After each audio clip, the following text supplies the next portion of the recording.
Hi everyone, Chris here, and I'm back in Las Vegas for CES 2026, and I'm here in the booth at the Venetian Hotel and the Expo area, and I'm taking a look at ASUS's lineup here for 2026. Of course, we've got a lot of changes. We have the new Panther Lake, the new Snapdragon X2 Elite chips, and I'll be running through some of their lineup here for 2026. Be taking a look at what I'm really excited about is the revision of the Zenbook DUO with its two 13-inch OLED displays.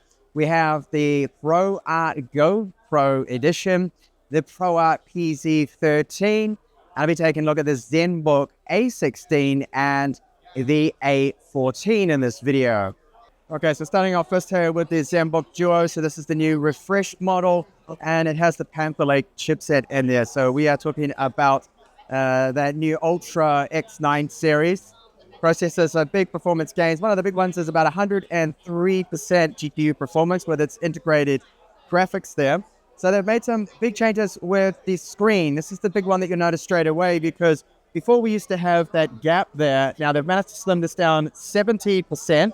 We have the dual 14-inch 3K Lumina Pro OLED display. So the refresh rate on those ones are 144 Hertz. It's very fluid. And they are up to 1000 nits peak brightness, which is excellent, as you can see here. Now, up the top, we still get a bit of a bezel. We have our webcam right here.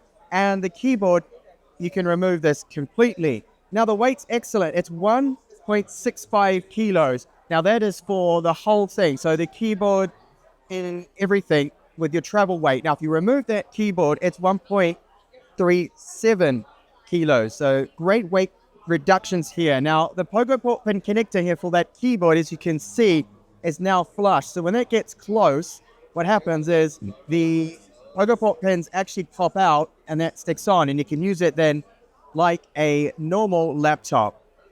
Now with our keyboard, we do have a large trackpad, and it seems to have like a glass finish to it, which is great. Key travel, we're looking at 1.7, so they have increased this from the previous model, and the keyboard feels really good. And of course, if you got it like I have it currently configured, and it's sitting flush, there is no flex or anything. So typing on this is great, and great feedback from those keys too as well. And it is a backlit keyboard. Now we do have again the aluminum finish to it, which is very durable, feels great. And you can see, yes, it has picked up a few fingerprints here because so many people are handling this, but it's a quality finish. Tested it out on their previous Zenbooks, and it looks great with the Zenbook DUO. We still have the adjustable kickstand at the back of it, and this allows us to use it in various different modes. Now that new hinge is an internal hinge, and it works really great and looks just so much better than the previous model. Not that it was bad, but that had quite a bit of a gap in it, as you can see now. Really streamlined. And this is great when you're using and taking advantage of both those 3K screens. Now you can use it in landscape or portrait mode with those dual screens, and I find it's great for video editing to have that extra screen to be able to use it. Now of course you can use this keyboard wirelessly as I have it set up right now, and they've doubled the battery life of this. So the battery capacity has increased in that keyboard. It's one of the many changes with our new 2026 Zenbook DUO. They've also taken the battery capacity from 75 watt hours now to the maximum 99 watt hours. And you'll see that we do have an exit vent here on the right-hand side. For ports, there is a Type-C port, so two Thunderbolt 4s. Unfortunately, no Thunderbolt 5 with this. I'm not sure why that is, the reasoning. USB 3.2 right there, Type-A. Our power button. On the left, HDMI 2.1, another Thunderbolt port, 3.5mm audio jack. There are a total of 6 speakers that we do get with the Zenbook DUO. So you can see on the bottom there, left and right, rubber feet too as well, and very good build quality. That hinge is also very strong because I've got a 9 kilo weight here that I'm going to put on the top, and you can see that it handles that weight just fine. There's a little bit of flex inwards, but it's very, very strong, the new internal hinge. And they've even got this unit right here with the internals, which is really cool to look at. So you can see those big changes they've made. So they have larger fans. We've got a 45 watt TDP with this particular model. So that's 10 watts more they've managed to do that. And the fans, they have 97 blades. The spec is configured with that Core Ultra 9 386H, according to the device manager right here, RAM, we've got 32 gigabytes, and it's running at 8,533 mega transfers, and we do have Wi-Fi 7 on board. And then the new Zenbook A16. So this is powered by Qualcomm's new chip, which is the X2 Elite Extreme. The top-end chip here that does have 18 cores, 16 inches, and it has a 3K OLED screen. So the internal, as you can see, a lot of big changes right here. So they made design changes to the coolings. We've got dual copper transfer heat pipes right here, a 65-watt maximum TDP with the extreme version of the X2 Elite. So a lot of power there, and a 70-watt-hour battery. Interesting choice because there is a little bit of space. You can see quite a bit of space either side here. So they could have gone 99 watt-hours on this, but probably to keep the weight down is the reasoning behind it. So it's 1.2 kilos, super light for a 16-inch laptop. And it is using the aluminum finish that we have seen before, which is a really nice finish too. Quite resistant to fingerprints in this cream color here. As you can see, really nice large touchpad. And we have our keyboard, which is backlit too. Very comfortable typing on these keys. And you can see that we have a 6-speaker design and setup with this. And where they've managed to get some of that lightness from is the reduction in the weight of the fan. So they have just a general 16-inch laptop fan here. And when we put it on the scales, you can see the difference.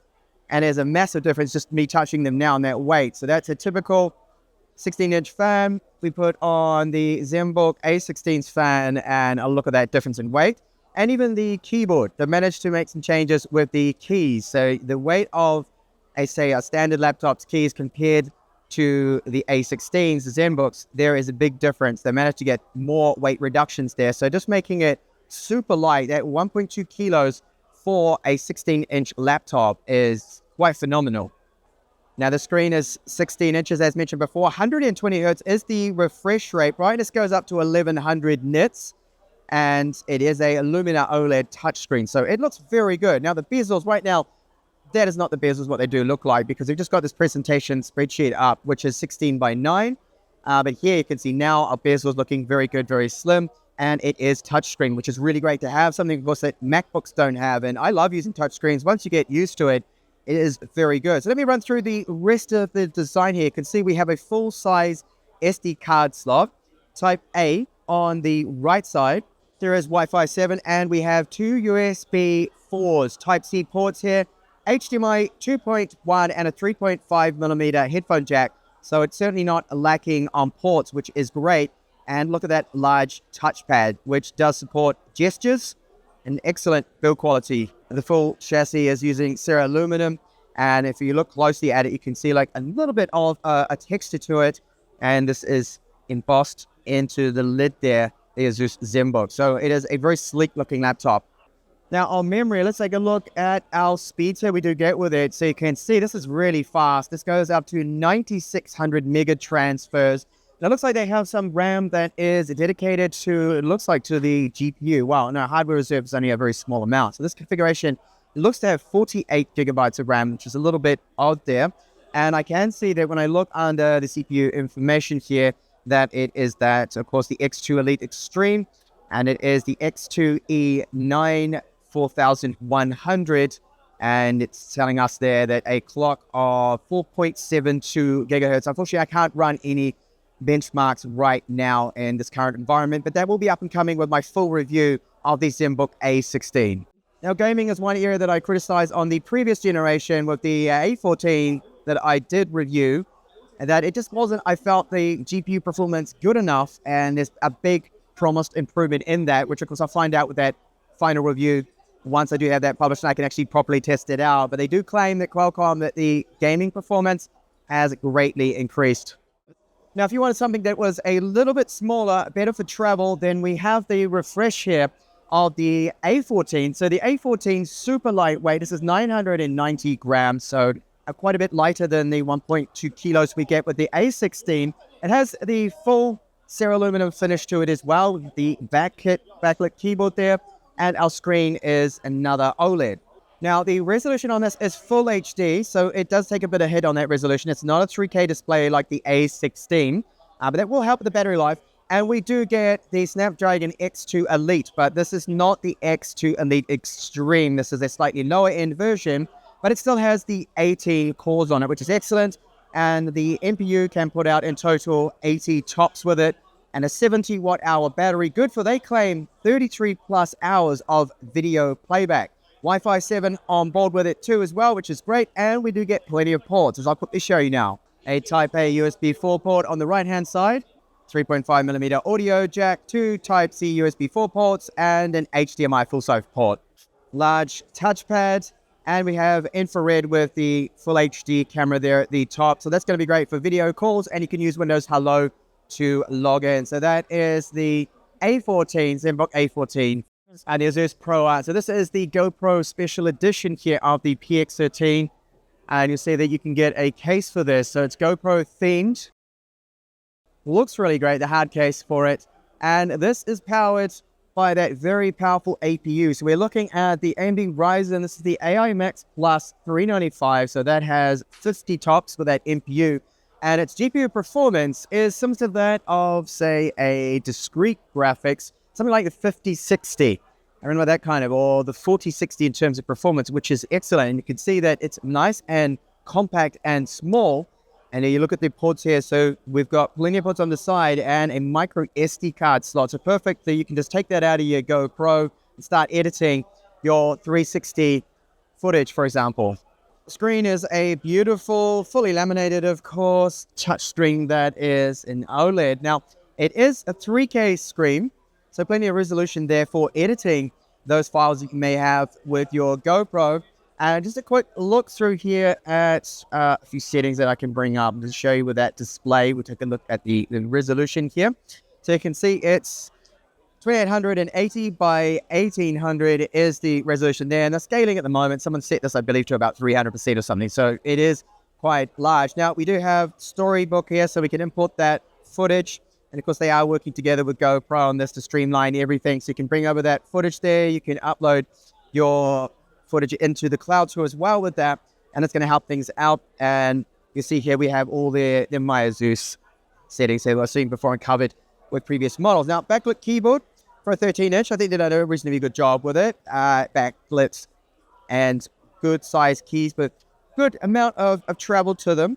Now, the arrow keys, there's a bit of a compromise here because they are half-size ones, but we're working with only 13 inches. So it's understandable. Trackpad, still a good size. And of course, this, you can flip this right behind and turn it into a tablet there. So we have a yoga style hinge with it, like what we've seen before. So there we go. It's now just a large 13-inch tablet. It is only 1.39 kilos the weight and very good thickness of 15.8 millimeters. Rugged design. So this is going to be great for travel and editing on the go. Now, it can be configured with up to 128 gigabytes of RAM, 1 terabyte of PCI 4.0 storage, and our power limit on this, very good, so 85 watts TDP. 3.5mm headphone jack, 2 Type-C USB 4.0s, and an HDMI 2.1. USB 3.2 Type-A, and then another Type-C port here too. And then the lid here is looking excellent. I like these lines and the GoPro style to this. Very nice look to it. It's a sleek looking machine. Excellent weight, and just so much performance from having that, of course, the Ryzen AI Max Plus 395. And then for you tablet lovers out there, we've got this. When it comes to Windows 2-in-1, it's looking very interesting. It is the ProArt PZ14. So this one's powered by the Snapdragon X2 Elite, 25 watt TDP, and it has RAM of up to 32 gigabytes at a very fast 9600 mega transfers and 1 terabyte of PCIe Gen 4 storage. It does have 80 tops with this NPU. Copilot's on board, of course. Story Cube from ASUS, Use Tree, and that 2-in-1 design. Good looking keyboard, strong magnets that clip it into place. We have the kickstand at the back. If I just spin this around, you can see it. So this can be angled right back like so. Active stylus support, and it is actively cooled. There is a vent there at the top. Now we have the speakers on the side. On the right hand side, volume up and down right there. If I spin this around, take a look at what ports we get. So we do have two USB Type-Cs, USB 4s right here. And great to see this, we have a full-size SD card slot, which you normally do not see on Windows tablets. Now, it does have an IP52 splash and dust resistance to it, as long as that little cover and that flaps in place. The ProArt PZ13 screen is looking excellent. So yes, of course, it is AMOLED 3K up to 144 Hz is the refresh rate with this. And it looks like a stunning display, 16:10 aspect ratio. It's handling the reflections here quite well. And for connectivity, yes, we've got Wi-Fi 7. So what do you think about ASUS's lineup here for 2026? I mean, my pick, because yes, I'm a creator, I do quite a bit of video editing on the go, is this, the Zenbook DUO. Now, I'm looking forward to testing this one out. I will be having some upcoming reviews in the channel, and that's where I'll put it through its paces. Of course, I'll have proper benchmarks for you. But for someone like myself, editing video with the dual screens, in fact, they've managed to reduce that gap between the hinge there, slim it all down, lighten the weight, increase the battery life, so many key changes here. And then I'm really keen to check out those new Snapdragon X2 Elite Extreme Powered A16, the Zenbook A16 and the Zenbook A14. So those will be up and coming, those full reviews, my normal treatment in the channel. But let me know in the comments, what is your favorite device that I did briefly show you in this first impressions. And if you want to know more information, do check the link in the description of this video. That is where you can find out availability and possible pricing there and configurations. Thank you so much for watching this video, and thank you so much, ASUS, for sponsoring my trip here. They've flown me over from Spain and covered my accommodation so I could give you this coverage here from CES 2026.